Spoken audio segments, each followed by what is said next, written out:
The goal with this activity is to really work on your upper body gains. Here's what you're going to do.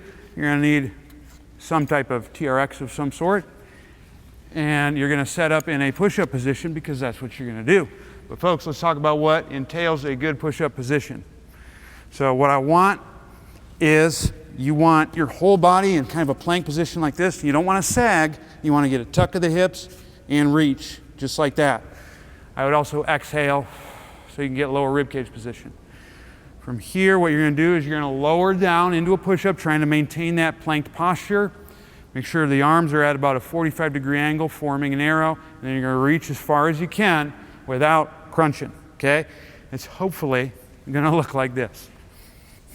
Here, got my tuck, exhale. That's the start position. I'm going to try to maintain as best I can.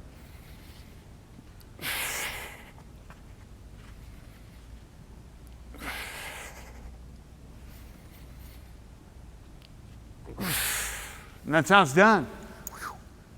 Give it a shot.